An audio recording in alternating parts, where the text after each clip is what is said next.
লোকসভা নির্বাচন ঘোষণার আগেই ডানকুনিতে এসে পৌঁছলো কেন্দ্র বাহিনী। তবে এই যে কেন্দ্র বাহিনী সেগুলো কিন্তু এই রাজ্যের জন্য নয়, যেমনটা আমরা জানতে পাচ্ছি সূত্র মারফত যে এই কেন্দ্র বাহিনী এই রাজ্যেরই বিভিন্ন জায়গা থেকে মূলত দুর্গাপুর, আসানসোল, হলদিয়া, কলকাতা মোট 6 কোম্পানি কেন্দ্রীয় বাহিনী ডানকুনি রেলওয়ে স্টেশনে এসে পৌঁছেছে এবং তাদের জন্য বিশেষ ট্রেন ব্যবস্থা করা হচ্ছে। আজকে রাতে 12টার সময়ই তারা কিন্তু রওনা দেবে অন্ধ্রপ্রদেশে, অর্থাৎ দক্ষিণের যে রাজ্যগুলো রয়েছে সেখানে এই রাজ্যের যারা কেন্দ্রীয় বাহিনী ছিলেন তারা যাচ্ছেন সেখানে লোকসভা নির্বাচন করতে। তবে যেমনটা রেল সূত্রে আমরা জানতে পেরেছিলাম এবং তার পাশাপাশি নির্বাচন কমিশন সূত্রে যে আজকেই কিন্তু 100 কোম্পানি কেন্দ্রীয় বাহিনীর আসার কথা রয়েছে এই রাজ্যে, যার মধ্যে চন্দননগর পুলিশ কমিশনারেটে 3 কোম্পানি এবং হুগলি গ্রামীণ জেলা পুলিশের 2 কোম্পানি।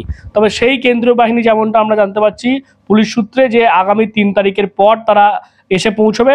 আজকে যে ডানকুনিতে যে কেন্দ্রীয় বাহিনী আমরা দেখতে পাচ্ছি যারা তাদের লাগেজ নিয়ে প্ল্যাটফর্মে রয়েছেন অপেক্ষা করছেন, তারা কিন্তু এই রাজ্যেরই বিভিন্ন জায়গা থেকে হলদিয়া, কলকাতা, দুর্গাপুর, আসানসোল সমস্ত জায়গা থেকে এসছে।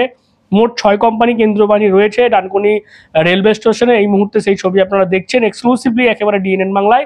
এবং তারা তাদের এই যাবতীয় লাগেজ সমেত তারা কিন্তু রওনা দেবেন অন্ধ্রপ্রদেশে, অর্থাৎ দক্ষিণের যে রাজ্য সেখানে গিয়ে তারা লোকসভা নির্বাচন করবে। কারণ আপনারা জানেন এই বছর এই যে 2024-এর যে নির্বাচন সেটা কিন্তু অত্যন্ত তাৎপর্যপূর্ণ, বিশেষ করে এই পশ্চিমবাংলার ক্ষেত্রে যেখানে সন্দেশখালির মতো একটা ঘটনা ঘটেছে। সেই কারণে এবছর কিন্তু এই 2024-এর যে লোকসভা নির্বাচন সেখানে কিন্তু এই বাংলায় প্রচুর পরিমাণে কেন্দ্রীয় বাহিনীর আসার কথা ছিল। সেই কারণেই আজকে প্রথম দফায় 100 কোম্পানি কেন্দ্রীয় বাহিনী আসার কথা ছিল, যেখানে চন্দননগর পুলিশ কমিশনারেটে 3 কোম্পানি এবং হুগলি গ্রামীণ জেলা পুলিশে 2 কোম্পানি আসার কথা, মোট 5 কোম্পানি।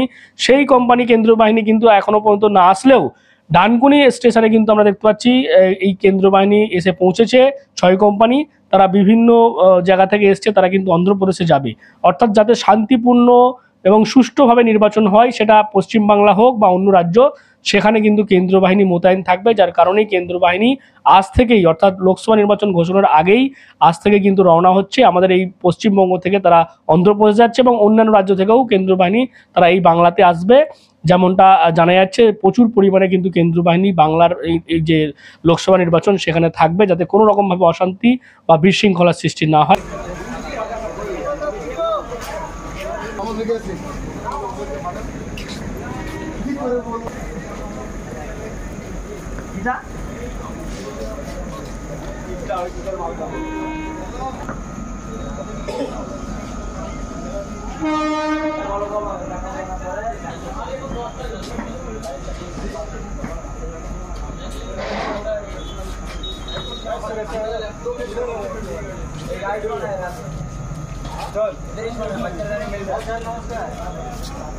যেমনটা জানা যাচ্ছে প্রচুর পরিমাণে কিন্তু কেন্দ্রীয় বাহিনী বাংলার এই যে লোকসভা নির্বাচন সেখানে থাকবে, যাতে কোনো রকমভাবে অশান্তি বা বিশৃঙ্খলার সৃষ্টি না হয়।